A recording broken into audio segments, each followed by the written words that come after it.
Selamat siang, perkenalkan saya Tri Sofania Linsi dengan NIM 23060032,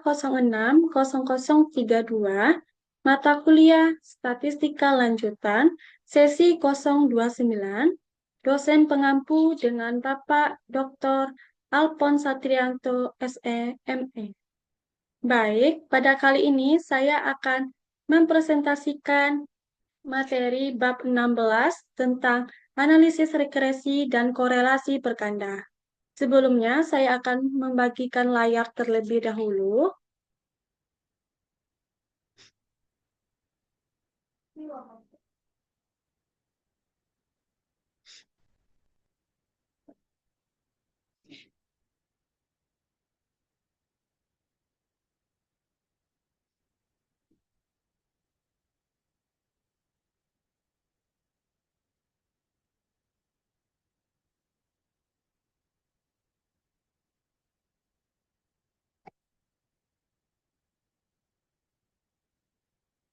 Bab 16, analisis regresi dan korelasi berganda.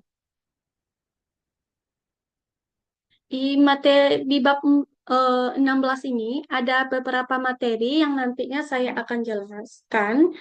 Yang pertama yaitu pengertian korelasi berganda dan kegunaannya. Yang kedua, analisis regresi berganda, pendugaan koefisien regresi. Yang ketiga, koefisien determinasi, korelasi berganda, dan korelasi parsial. Yang keempat, kesalahan baku dalam regresi berganda. Yang kelima, pengujian hipotesis pada regresi berganda. Yang ketujuh, asumsi pelanggaran asumsi dan pelanggaran asumsi dalam regresi berganda. Dan yang terakhir yaitu yang ketujuh yaitu tentang regresi berganda dalam ekonomi dan keuangan.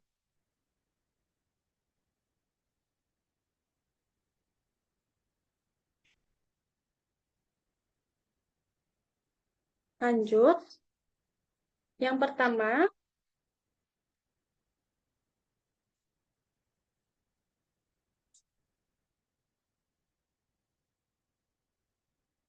baik pada bab sebelumnya kita telah membahas mengenai hubungan antara dua variabel serta mengetahui pengaruh suatu variabel terhadap variabel lain. Hubungan dan pengaruh dari dua variabel tersebut bermanfaat untuk mengetahui kondisi atau dampak yang terjadi akibat adanya perubahan suatu variabel terhadap variabel lain, sehingga dapat disusun suatu rencana dalam menghadapi dampak tersebut. Pada kehidupan nyata, banyak kasus yang memerlukan pengetahuan tentang hubungan tersebut.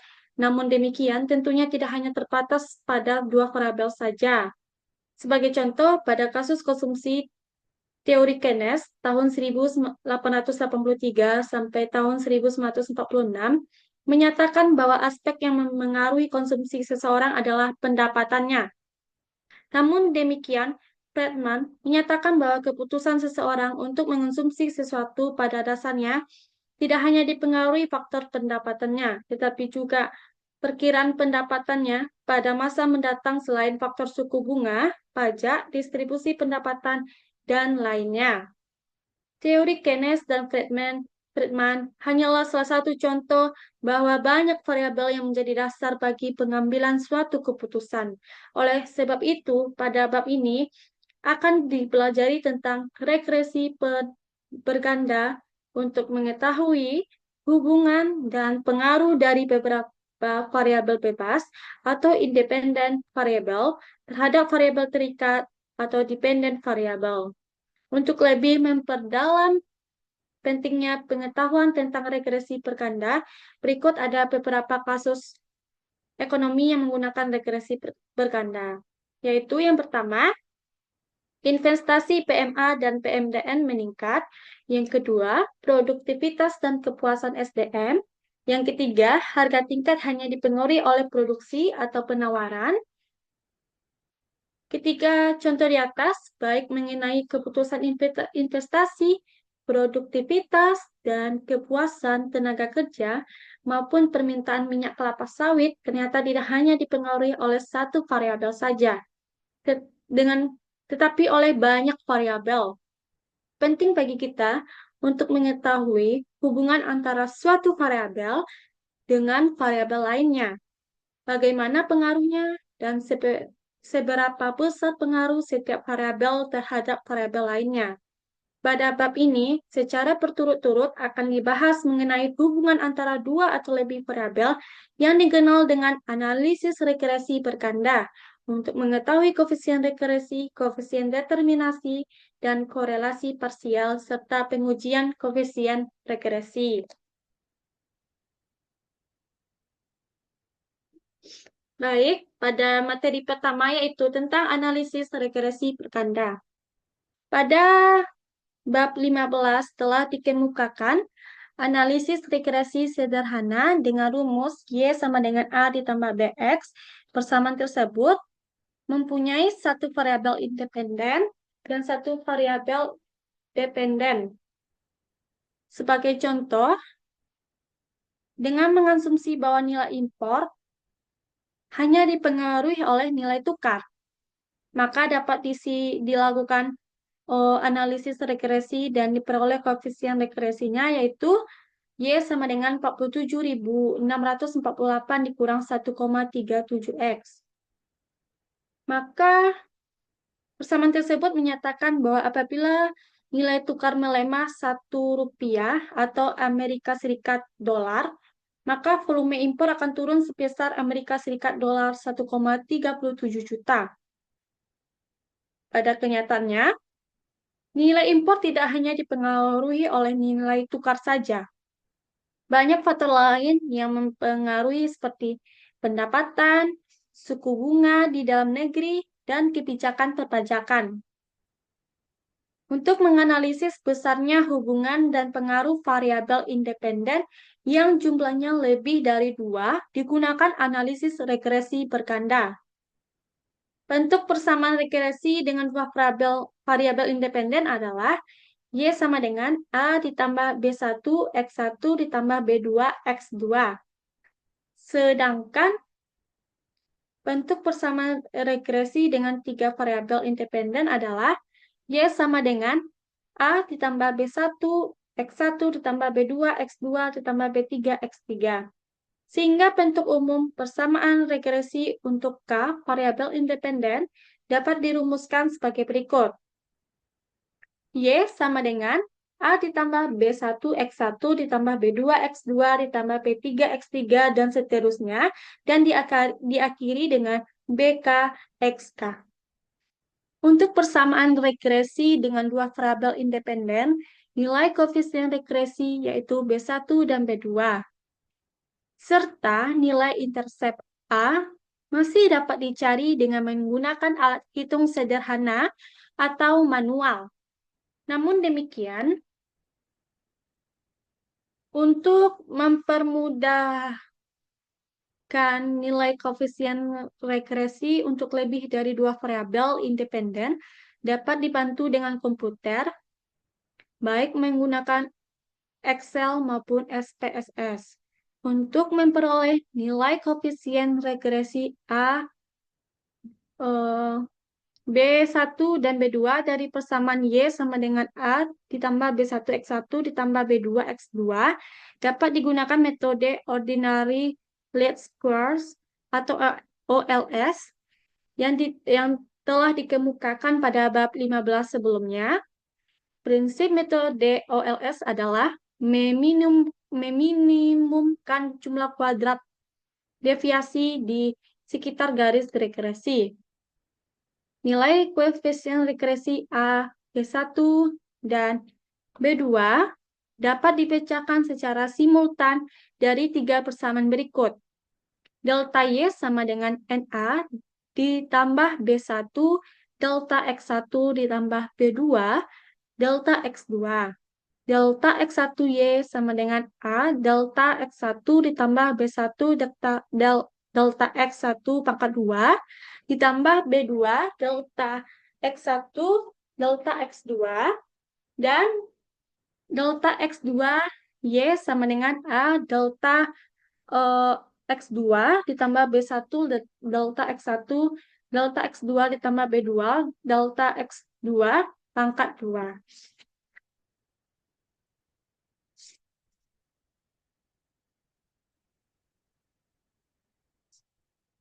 Contohnya, yaitu ada contoh tentang permintaan dipengaruhi harga dan pendapatan.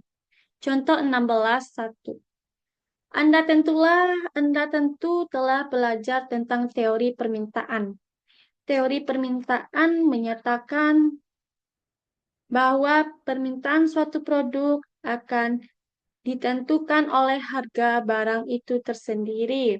Dan pendapatan seseorang, hukum permintaan juga menyatakan bahwa apabila harga barang meningkat, maka permintaan menurun sehingga hubungan antara permintaan dan harga barang adalah negatif.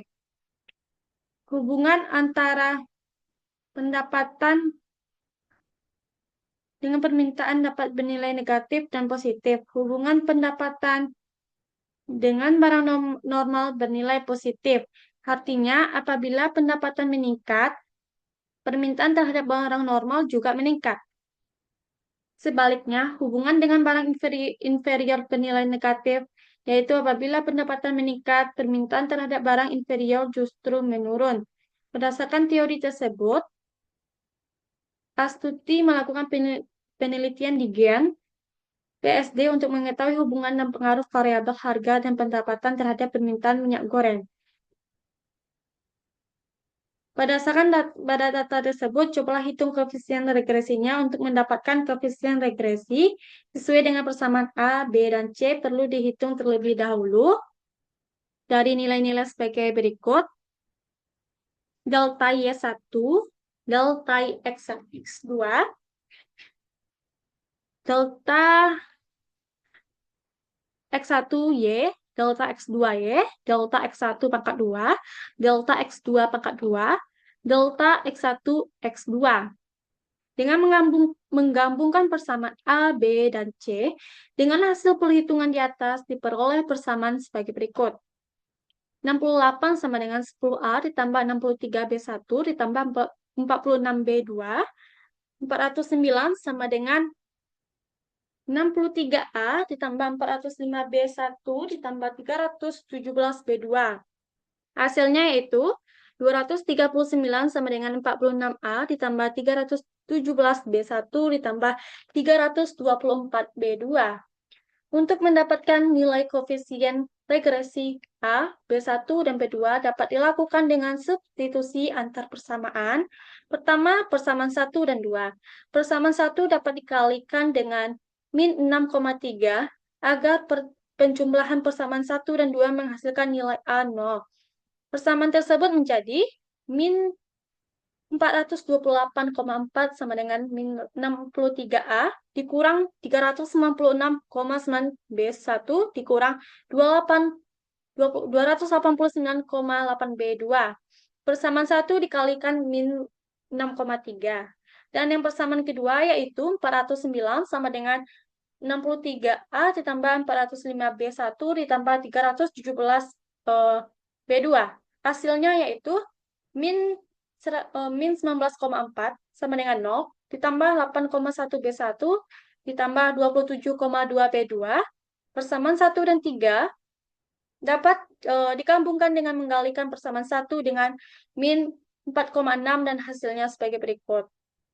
Min 312,8 sama dengan min 46 A dikurang 289,8 B1 dikurang 211,6 B2.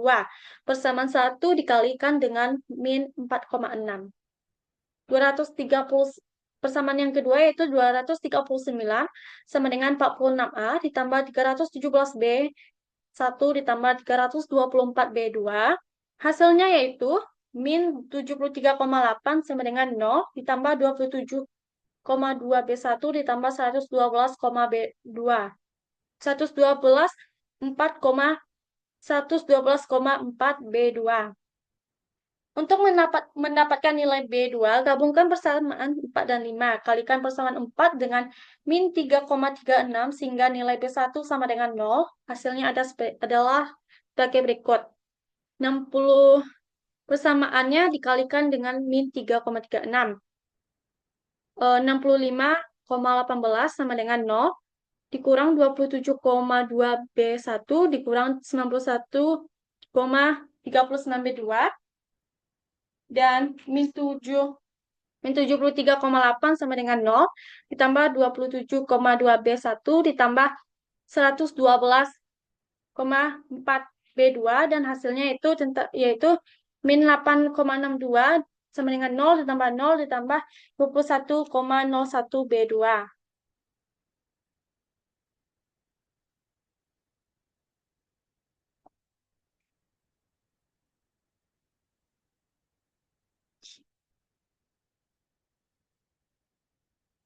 Dari persamaan 6, maka nilai B2 adalah min 8,62 per 21,01 sama dengan min 0,41. Setelah menemukan nilai B2, maka nilai B1 dapat dicari dengan menggunakan persamaan 4 atau 5.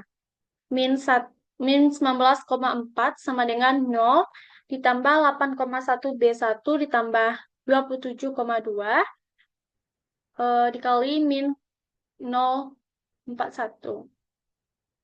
Min 19,4 sama dengan 8,1 B1 dikurang 11,15. 8,1 B1 sama dengan min 19,4 ditambah 11,18. 8,1 B1 sama dengan min 8,22.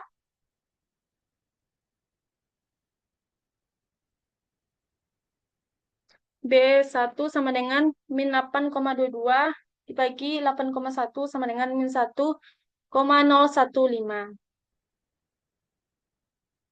Setelah nilai koefisien regresi B1 dan B2 diketahui, maka nilai A dapat dicari dengan memasukkan nilai koefisien regresi B1 dan B2 ke dalam persamaan 1 atau 2 dan 3. Hasilnya adalah sebagai berikut. 68 sama dengan 10A ditambah 63 kali min 1,015 ditambah 46 dikali min 0,41. 68 sama dengan 10A dikurang 63,96 kurang 18,90. 10A sama dengan 68 ditambah 82,86. A sama dengan 150,86 per 10 sama dengan 15,086. Dengan menemukan nilai koefisien regresi A, B1, dan B2, maka persamaan regresinya dapat dinyatakan sebagai berikut. Y sama dengan 15,086 dikurang 1,015 X1 dikurang 0,41 X2. Materi selanjutnya,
Materi selanjutnya yaitu tentang menggunakan MS Excel untuk menghitung koefisien regresi ganda. Teknologi komputer akan mempermudah proses pencarian nilai koefisien regresi berganda. Berikut ada beberapa langkah dalam menggunakan Excel untuk membantu mencari koefisien regresi tersebut. Yang pertama, aktifkan program Excel. Anda mulai dari menghidupkan komputer, klik Start, klik Program, dan pilih Excel. Yang kedua, setelah Excel terbuka, klik pada File, dan pilih New. Anda akan mendapatkan sheet kosong. Masukkan data Y ke kolom A dan X1 ke kolom B, dan X2 ke kolom C seperti gambar berikut yang ada di sini. Dan yang ketiga, setelah selesai melakukan entry data, klik Tools dan pilihlah data analisis hingga keluar kotak dialog data analisis seperti gambar pada langkah kedua. Setelah keluar kotak dialog data analisis, pilih regression hingga keluar kotak dialog berikut di sini. Ada gambar di sini. Yang kelima, setelah keluar kotak dialog regression, masuklah ranks ke dalam kolom input yang tersedia, masukkan ranks data Y pada kotak input Y ranks. Misalkan di kolom A dari baris 2 sampai 11, maka ditulis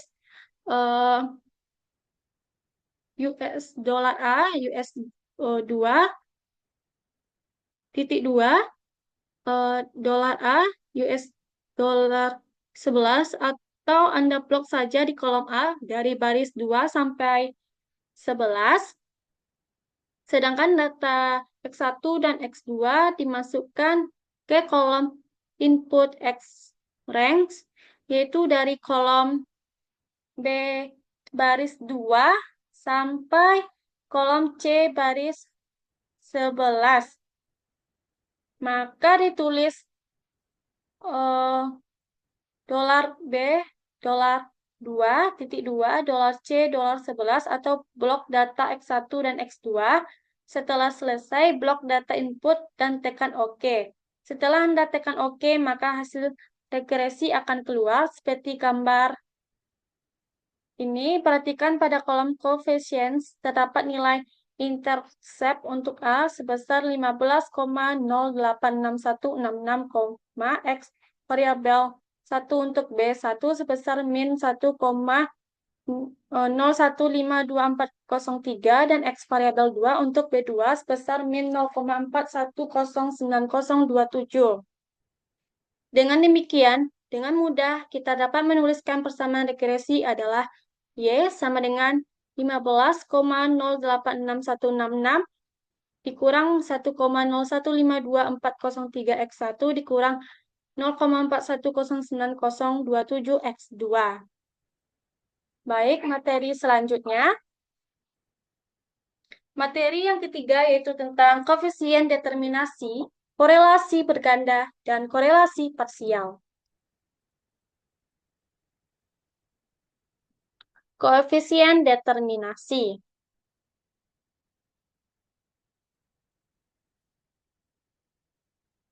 Koefisien determinasi menunjukkan suatu proporsi dari varian yang dapat diterangkan oleh persamaan regresi atau regression of sum squares RSS terhadap varian total sum of square TSS. Besarnya koefisien determinasi dirumuskan sebagai berikut. R pangkat 2 sama dengan varian yang diterangkan persamaan regresi atau RSS dibagi varian total atau SS. R kuadrat sama dengan delta Y dikurang Y pangkat 2 dibagi delta Y dikurang Y pangkat 2 sama dengan SS per TSS. R pangkat 2 sama dengan N dikali A dikali delta Y ditambah B1 dikali delta YX1 ditambah B2 dikali delta YX2 dikurang delta Y pangkat 2 dibagi N kali delta Y pangkat 2 dikali delta Y dikurang delta Y pangkat 2. Rumus koefisien korelasi sederhana. R YX1 sama dengan N delta YX1 dikurang delta delta X1 dibagi akar N delta Y pangkat 2 dikurang delta Y dipangkatkan 2 dikali N delta X21 dikurang delta X1 dipangkatkan 2 R YX2 sama dengan N delta YX2 dikurang delta Y delta X2 dibagi akar N delta Y kuadrat dikurang delta Y pangkat 2 kali N delta X akar 2 dikurang delta X2 dipangkatkan 2 R selanjutnya R X1 X2 sama dengan N delta X1 X2 dikurang delta X1 delta X2 dibagi akar N delta X2 1 dikurang delta N X1 pangkat 2 dikali N delta X akar 2 dikurang delta X2 pangkat 2. Materi selanjutnya yaitu tentang rumus koefisien korelasi parsial. Koefisien korelasi parsial diturunkan dari koefisien korelasi sederhana. R YX1 dikali X2 sama dengan R YX1 dikurang R YX2 R X1 X2 dibagi akar 1 dikurang R pangkat 2 YX2 dikali 1 dikurang R pangkat 2 X1 X2 dan R YX2 dikali X1 sama dengan R YX2 dikurang R YX1 R X1 X2 dibagi akar 1 dikurang R pangkat 2 YX1 dikali 1 dikurang R pangkat 2 X1 X2. Dan selanjutnya R X1 X2 kali Y sama dengan R X1 X2 dikurang R YX2 R YX2 dibagi akar 1 dikurang R kuadrat YX1 dikali 1 dikurang R kuadrat YX2. Materi selanjutnya yaitu tentang rumus kesalahan baku, yaitu Y kali X1 kali X2 sama dengan akar delta Y dikurang Y dipangkatkan 2 dibagi N dikurang K ditambah 1. Y kali X1 kali X2 merupakan kesalahan baku atau standar error pendugaan variabel Y berdasarkan variabel X1 dan X2. Y merupakan nilai dugaan dari di mana X1 dan X2 diketahui. Y, nilai pengamatan dari Y. N, jumlah sampel atau data. Dan K merupakan jumlah variabel bebas.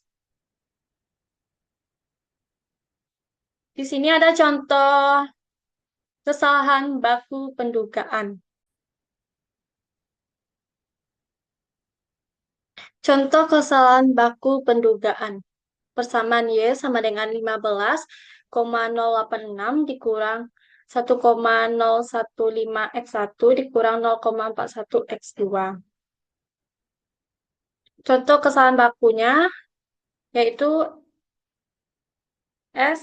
Y kali X1 kali X2 sama dengan akar delta Y dikurang Y pangkat 2 dibagi N dikurang K ditambah 1 sama dengan hasilnya itu akar 3,58 per 10 dikurang 2 ditambah 1 hasilnya itu 0,72. Rumus kesalahan baku. Rumus lain kesalahan baku. Y kali X1 kali X2 sama dengan akar delta Y kuadrat dikurang A delta Y dikurang B1 delta X1 Y dikurang B2 delta X2Y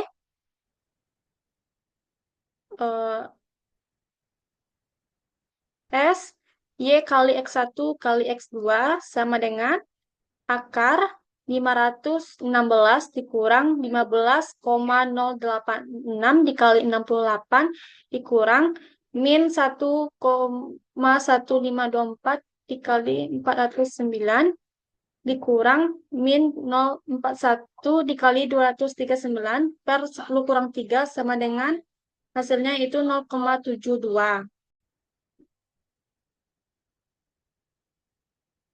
Materi selanjutnya, rumus kesalahan baku untuk interval pendugaan.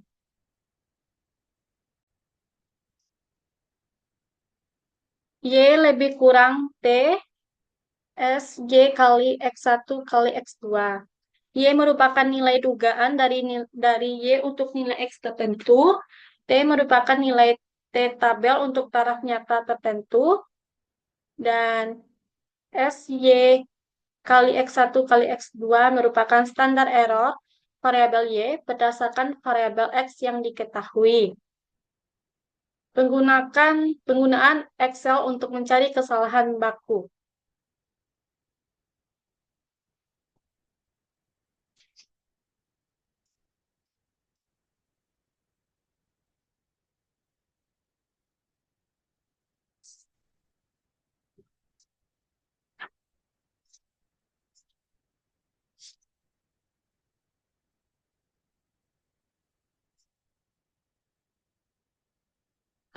Tampilan program Excel pada langkah ke-6 pada sebelumnya, yaitu kolom regression, sekaligus menghasilkan nilai kesalahan baku pendugaan. Lihatlah output yang menampilkan nilai standar error yang besarnya 0,7161142 atau dibulatkan menjadi 0,72.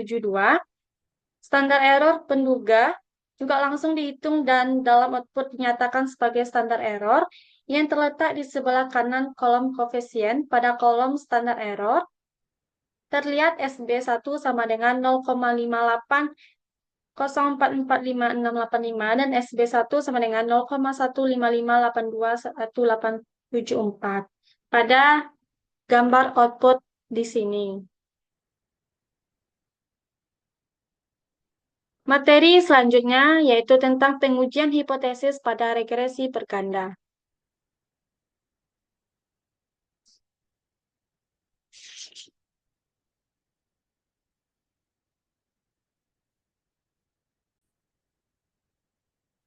Pada bab ini akan dibahas tentang pengujian hipotesis, baik pengujian secara bersama-sama maupun parsial. Pengujian hipotesis untuk melihat apakah variabel bebas mampu secara menyeluruh bersama-sama menjelaskan tingkah laku variabel terikat adalah dengan menggunakan uji global atau uji F. Selain mengetahui kemampuan secara bersama-sama, variabel bebas menjelaskan variabel terikat. Juga perlu mengetahui apakah setiap variabel bebas juga berpengaruh terhadap variabel terikatnya. Untuk pengujian ini dilakukan uji T, uji global. Uji global disebut juga uji signifikan serentak atau uji F. Uji ini dimaksudkan untuk melihat kemampuan yang menyeluruh dari variabel bebas X1, X2, dan seterusnya diakhiri dengan XK dapat atau mampu menjelaskan tingkah laku atau keragaman variabel terikat Y. Uji global juga dimaksudkan mengetahui apakah semua variabel bebas memiliki koefisien regresi sama dengan 0. Untuk melakukan pengujian secara global, ada beberapa langkah yang diperlukan, yaitu yang pertama, menyusun hipotesis. Hipotesis yang ingin diuji adalah kemampuan variabel bebas menjelaskan tingkah laku variabel terikat. Apabila variabel bebas tidak dapat memengaruhi variabel terikat, dapat dianggap nilai koefisien regresinya sama dengan 0, sehingga berapapun nilai variabel bebas tidak akan berpengaruh terhadap variabel terikat. Persamaan pada contoh 1, yaitu Y sama dengan 15,086 dikurang 1,015 X1 dikurang 0,41 X2. Variabel bebas X1 dan X2 dikatakan mampu memengaruhi Y apabila nilai koefisien B1 dan B2 tidak sama dengan 0. Apabila sama dengan 0, maka dikatakan tidak mampu memengaruhi variabel bebas Y. Yang kedua, menentukan daerah keputusan. Untuk uji ini digunakan tabel F. Untuk mencari nilai F tabel, perlu diketahui derajat bebas, pembilang pada kolom derajat, bebas penyebut pada baris, dan taraf nyata diketahui ada 3 variabel yaitu Y, X1, dan X2. Jadi K sama dengan 3, sedangkan jumlah N sama dengan 10. Jadi derajat pembilang K dikurang 1 sama dengan 3 kurang 1 sama dengan 2, sedangkan derajat penyebut N kurang K sama dengan 10 kurang 3 sama dengan 7. Dengan taraf nyatanya 5%, nilai F tabel dengan derajat pembilang 2, penyebut 7, dan taraf nyata 5% adalah 4,74. Yang ketiga, menentukan nilai F hitung. Nilai F hitung ditentukan dengan rumus sebagai berikut. F sama dengan R kuadrat dibagi K kurang 1 per 1 kurang R kuadrat per N kurang 3. Dari soal diketahui bahwa R kuadrat sama dengan 0,933 dan N sama dengan 10. Sehingga nilai F hitung adalah F sama dengan 0,933 dibagi 3 kurang 1 per 1 kurang 0,933 per 10 kurang 3 sama dengan 0,4665 per 0,0096 sama dengan 48,738881. Yang keempat yaitu menentukan daerah keputusan. Jadi, keputusannya itu menerima H0. Yang kelima yaitu memutuskan hipotesis. Nilai F hitung lebih besar dari F tabel dan berada di daerah terima H1. Ini menunjukkan bahwa terdapat cukup bukti untuk menolak H0 dan menerima H1. Kesimpulan dari diterimanya H1 adalah nilai koefisien regresi tidak sama dengan 0. Dengan demikian, variabel bebas dapat menerangkan variabel terikat, atau dengan kata lain, variabel bebas yaitu X1 dan X2, pengaruhnya secara bersama-sama nyata terhadap variabel terikatnya yaitu Y. Penggunaan Excel untuk uji signifikan serentak, uji F.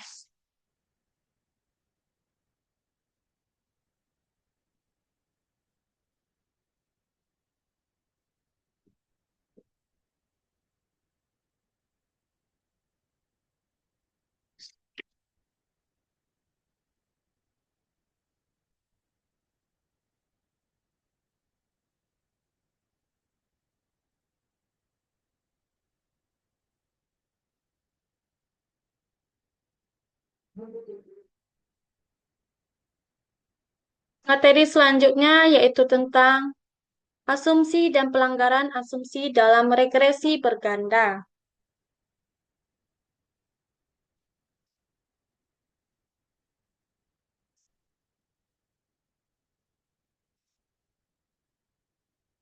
Sejauh ini telah dibahas mengenai hal-hal penting dalam regresi berganda, yaitu koefisien regresi, koefisien determinasi dan korelasi, kesalahan baku pendugaan, dan pengujian hipotesis. Pada bab ini akan dibahas mengenai asumsi-asumsi pokok dalam regresi berganda, sehingga nilai koefisien regresi yang dihasilkan baik atau tidak bias. Beberapa asumsi dalam regresi berganda adalah sebagai berikut. Yang pertama, variabel terikat dan variabel bebas memiliki hubungan yang linear atau hubungan garis lurus. Jadi, hubungan Y dengan X harus linear. Bagaimana kalau tidak linear? Untuk masalah ini akan dibahas pada bab 17 nantinya. Namun, untuk persamaan yang tidak linear, maka datanya ditransformasi terlebih dahulu menjadi linear dan biasanya data dilogkan terlebih dahulu sehingga menjadi linear. Yang kedua, variabel terikat haruslah variabel bersifat kontinu dan paling tidak berskala selang. Variabel kontinu ini adalah variabel yang dapat menempati pada semua titik dan biasanya merupakan data dari proses pengukuran. Yang ketiga, nilai keragaman atau residu, yaitu selisih antara data pengamatan dan data dugaan hasil regresi Y dikurang Y harus sama untuk semua nilai Y. Asumsi ini menyatakan bahwa nilai residu bersifat konstan untuk semua data Y. Y dikurangi Y sama dengan 0. Asumsi ini memperlihatkan kondisi homoskedastisitas, yaitu nilai residu Y dikurang Y yang sama untuk semua nilai Y, menyebar normal dan mempunyai rata-rata 0. Yang keempat, pengamatan-pengamatan untuk variabel terikat dari satu pengamatan ke pengamatan lain harus bebas atau tidak berkorelasi. Hal ini penting untuk data yang bersifat deret berkala.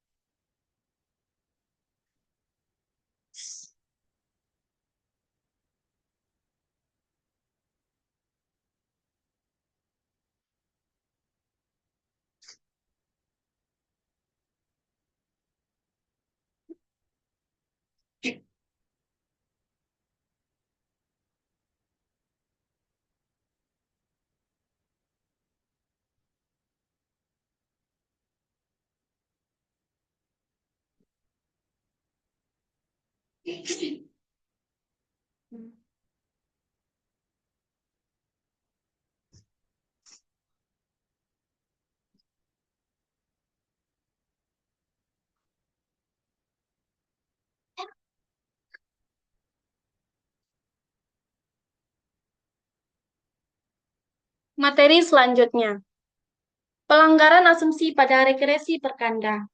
Pelanggaran asumsi multikolinier antar variabel bebas ada korelasi. Beberapa teknik untuk mengenali multikoliniaritas. Yang pertama, variabel bebas secara bersama-sama pengaruhnya nyata atau UGF-nya nyata, namun ternyata setiap variabel bebasnya secara parsial pengaruhnya tidak nyata, uji T-nya tidak nyata. Yang kedua, nilai koefisien determinasi R kuadrat sangat besar, namun ternyata variabel bebasnya berpengaruh tidak nyata, uji T tidak nyata. Yang ketiga, nilai koefisien korelasi parsial yaitu R, YX1 kali X2, RYX2 kali X1, dan RX1 kali X1 kali Y ada yang lebih besar dari koefisien determinasinya. Dan yang keempat, nilai VIV, Variance Inflation Factor. Nilai VIV lebih besar 10, berarti telah terjadi multikoliniaritas yang serius di dalam model regresi. Materi selanjutnya itu tentang pelanggaran asumsi pada regresi berganda. Heteroskedastisitas varian atau residu tidak konstan. Heteroskedastisitas untuk menunjukkan nilai varians Y dikurang Y antar nilai Y tidaklah sama atau hetero. Bagaimana mendeteksi heteroskedastisitas? Yang pertama, metode grafik. Menghubungkan antara Y dan E2, di mana apabila hubungan Y dan E2 tidak sistematis, seperti makin membesar atau mengecil seiring bertambahnya Y, maka tidak terjadi heteroskedasitas. Yang kedua, uji korelasi Rank-Spearman digunakan untuk menguji heteroskedasitas apabila nilai korelasi Rank-Spearman lebih besar dari nilai T-tabel.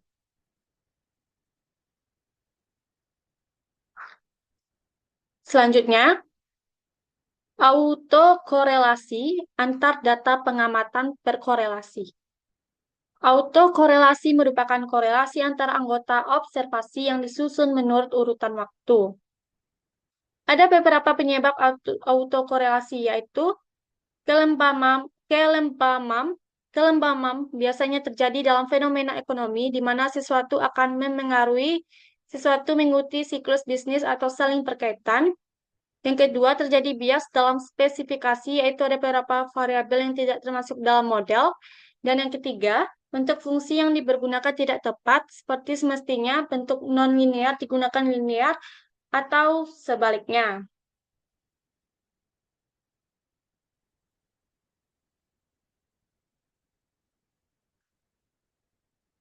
Materi yang terakhir, yaitu tentang regresi berganda dalam ekonomi dan keuangan.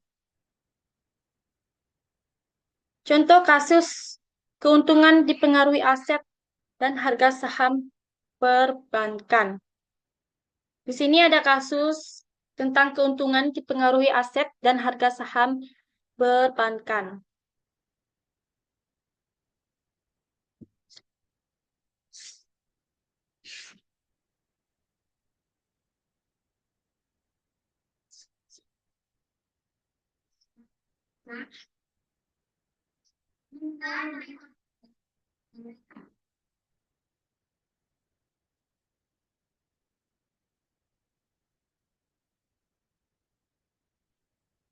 Berdasarkan pada data tersebut, pada data di sini, kita ingin mengetahui hubungan antara pengaruh aset dan harga saham terhadap keuntungan perusahaan. Bentuk persamaan regresinya sebagai berikut. Y sama dengan A ditambah B1 X1 ditambah B2 X2, di mana Y merupakan keuntungan perusahaan atau miliar ataupun tahun, X1 merupakan total aset miliar atau tahun, dan X2 merupakan harga saham, yaitu rupiah atau lembar. Hasil perhitungan dengan menggunakan komputer atau menggunakan Excel atau SPSS. Di sini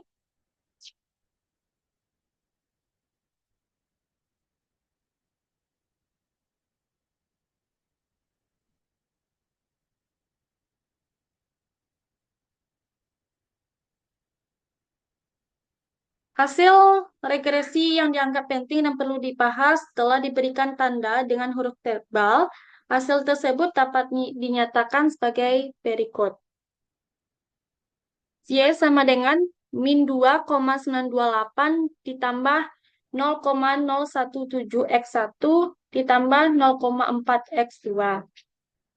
T-nya sama dengan min 0,55, T sama dengan 8,183, T sama dengan 2,678, R square-nya sama dengan 0,946, DW-nya sama dengan 1,811, dan R X1, X2, Y-nya sama dengan min 0,026 dihitung dengan rumus.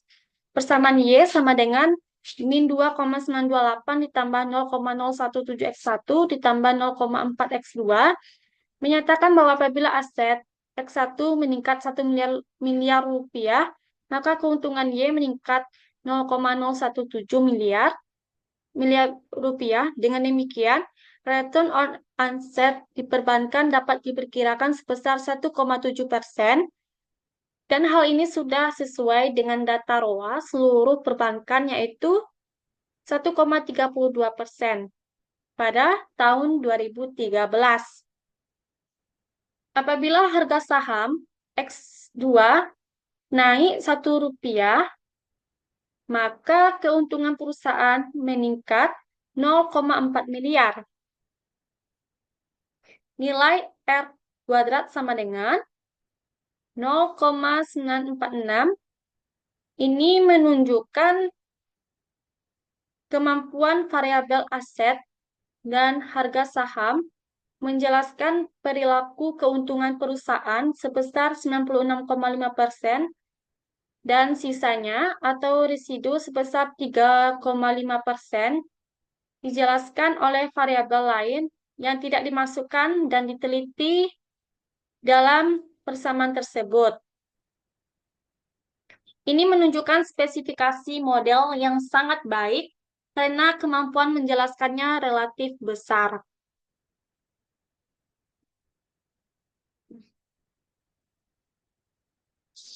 Baik,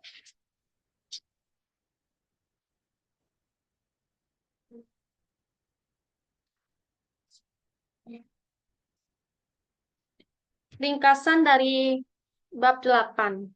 Yang pertama, regresi berganda digunakan untuk mengetahui arah dan besar pengaruh dari variabel bebas yang jumlahnya lebih dari satu terhadap variabel terikatnya. Yang kedua, analisis regresi berganda didasarkan pada asumsi-asumsi sebagai berikut. Yang pertama, ada hubungan yang bersifat linear antara variabel terikat dengan variabel bebasnya. Yang kedua, variabel terikat bersifat kontinu atau berskala rasio atau nisbah. Yang ketiga, keragaman atau residu untuk semua nilai Y bersifat konstan dan menyebar secara normal. Dan yang keempat, yaitu pengamatan yang bersifat berurutan terhadap variabel bebas tidak berkorelasi. Koefisien determinasi menunjukkan suatu proporsi dari varian yang dapat diterangkan oleh persamaan terhadap varian total. Koefisien korelasi parsial dalam regresi berganda digunakan untuk melihat besarnya hubungan antara dua variabel yang bebas dengan variabel yang lainnya. Kesalahan baku dalam regresi berganda adalah suatu ukuran untuk melihat ketepatan antara nilai dugaan dengan nilai sebenarnya. Pengujian hipotesis dilakukan untuk melihat apakah variabel bebas mampu secara bersama-sama maupun secara parsial menjelaskan tingkah laku variabel terikat. Uji global adalah uji signifikan serentak atau uji F. Apabila nilai F hitung lebih besar dari F tabel, maka pengaruh dari variabel bebas terhadap variabel terikatnya adalah nyata. Uji signifikan parsial atau individual adalah untuk menguji apakah suatu variabel bebas berpengaruh atau tidak terhadap variabel terikat. T hitung sama dengan B dikurang B besar dibagi SB. Apabila nilai T hitung lebih besar dari T tabel, maka pengaruh dari suatu variabel bebas terhadap variabel terikatnya adalah nyata. Dan yang terakhir, agar hasil regresi tidak bias dan efisien, maka harus diketahui apakah terjadi pelanggaran terhadap asumsinya. Beberapa pelanggaran asumsi yang mungkin terjadi adalah multikolinearitas, yaitu terdapatnya hubungan antara variabel terikat, heteroskedastisitas, yaitu pelanggaran di mana nilai residu ternyata tidak bersifat konstan untuk semua data Y, dan autokorelasi merupakan yaitu pelanggaran asumsi di mana terdapat korelasi antara data pengamatan. Baik, pada kali ini saya telah mempresentasikan bab 8.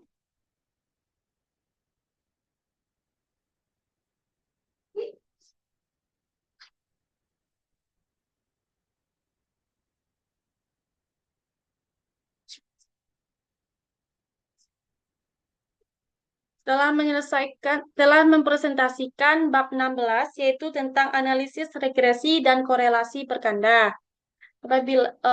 Apabila ada kesalahan atau kekurangan informasi yang telah saya sampaikan, saya minta maaf dan saya mengucapkan terima kasih. Selamat siang. Sampai keluar sih. Aku udah tak kantor